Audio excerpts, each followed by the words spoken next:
दोस्तों SN24 channel में आप सभी लोगों का स्वागत है। इस वीडियो में हम कर्मचारी राज्य बीमा निगम में निकले SSO पदों की संख्या, उनकी क्या योग्यता है मिनिमम और अंतिम तिथि के साथ साथ परीक्षा का पैटर्न और किन कैंडिडेट को ये फॉर्म भरना चाहिए उसके बारे में चर्चा करेंगे। साथ ही साथ कुछ मुख्य किताबों के बारे में भी इसमें बताएंगे अंतिम में, इसलिए जुड़े रहें। यदि हम इसके वैकेंसी की बात करें तो जो कर्मचारी राज्य बीमा निगम है ये आपकी गवर्नमेंट ऑफ इंडिया के अंतर्गत आती है, जो कि ministry of labour and employment विभाग से संबंधित है। यदि हम वैकेंसी की बात करें तो टोटल वैकेंसी 93 है, जो कि अलग अलग कैटेगरी के आधार पर इसमें निर्धारित की गई, जैसे कि आप डिटेल ऑफ वैकेंसी में देख रहे हैं।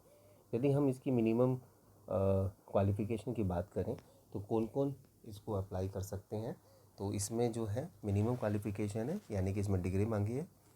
ग्रेजुएट कैंडिडेट होना चाहिए, वो चाहे वो किसी भी स्ट्रीम में हो, साथ ही साथ उसे कंप्यूटर नॉलेज भी होनी चाहिए। इसमें वो भी लोग भी अप्लाई कर सकते हैं कि जिनके पास कोई कंप्यूटर कोर्स का सर्टिफिकेट नहीं है, लेकिन उन्हें कंप्यूटर की जानकारी होनी चाहिए, क्योंकि इसमें कंप्यूटर बेस्ड एग्ज़ाम भी होगा। इस चीज़ का विशेष ध्यान रखा जाए। यदि हम इसके क्लोजिंग डेट के साथ साथ एज की बात करें तो जो क्लोजिंग डेट है वो है आपकी 12 अप्रैल, और जो इसमें एज लिमिट है वो मिनिमम 21 और मैक्सिमम 27, और कैटेगरी के हिसाब से कैंडिडेट को एज रिलैक्सेशन दिया गया है, जैसे कि आप इसमें टेबल में देख रहे हैं। इसके साथ ही साथ इसमें जो फीस इसकी स्ट्रक्चर की बात करें तो जो ST and departmental candidate and females ex service man है उनके लिए 250 रुपये, जबकि ऑल अदर कैटेगरी है उनके लिए 500 रुपये फ़ीस निर्धारित की गई है, और उसमें जो मोड ऑफ पेमेंट होगा वो ऑनलाइन होगा। इसके साथ साथ यदि हम इस फॉर्म को जो अप्लाई करेंगे तो इसमें फ़ोटोग्राफ, सिग्नेचर और आपके डिक्लेरेशन और आपके थंब, ये सब स्कैन होगा। और चीज़ का ध्यान रखें कि इसके साइज़ पे भी थोड़ा देख लीजिएगा, क्योंकि यदि हम फ़ोटोग्राफ इमेज की बात करें तो आपकी 20 से 50 KB के बीच में होना चाहिए। सिग्नेचर जो है वो ब्लैक इंक पेन से होने चाहिए वाइट पेपर पे, और इसका जो फाइल साइज़ होगा वो 10 से और 20 KB के बीच में रहेगा। यदि हम लेफ़्ट थंब इम्प्रेशन की बात करें तो उसका जो फाइल चार्ज होगा, वो जो फाइल साइज़ होगा वो 20 से 50 KB के बीच में होगा। और एक हैंड राइटिंग डिक्लेरेशन भरना है। इस चीज़ का विशेष ध्यान रखें कि जो आप हैंड राइटिंग डिक्लेरेशन भरेंगे वो खुद ही भरे, किसी और से ना भरवाएं। और इस चीज़ के साथ साथ ये भी ध्यान रखें कि जो आप डिक्लेरेशन जो भरेंगे खुद, तो वो कैपिटल लेटर में नहीं होना चाहिए, और आपका जो डिक्लेरेशन है उसका जो फाइल साइज़ जो आप बनाएंगे वो आपका 50 KB से 100 KB के बीच में रहना चाहिए। यदि हम इसके सेंटर ऑफ एग्जामिनेशन की बात करें तो ये ऑल इंडिया लेवल पे एग्ज़ाम होता है, तो अभी इसमें सेंटर डिसाइडेड नहीं किए हैं। यदि हम स्कीम ऑफ एग्जामिनेशन की बात करें तो ये 3 फेज़ में डिवाइडेड है। फर्स्ट फेज़ 1, जिसको प्रिलिमिनरी एग्जामिनेशन के बारे में बताया गया है, तो जो प्रिलिमिनरी एग्जामिनेशन जो है वो आपका 1 घंटे का होगा, और जिसमें 100 क्वेश्चन आएंगे, और यहाँ ये कंप्यूटर बेस्ड एग्जामिनेशन होगा।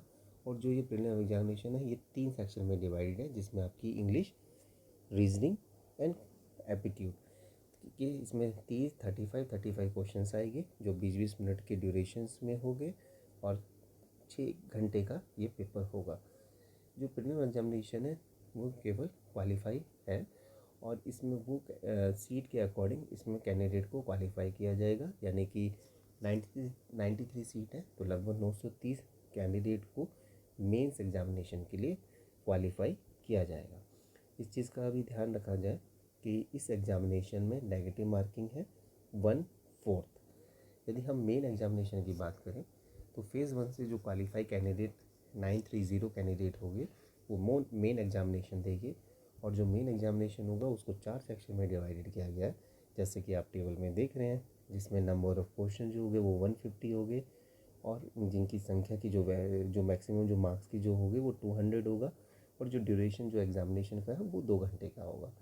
इसमें भी आपकी 1/4 नेगेटिव मार्किंग होगी।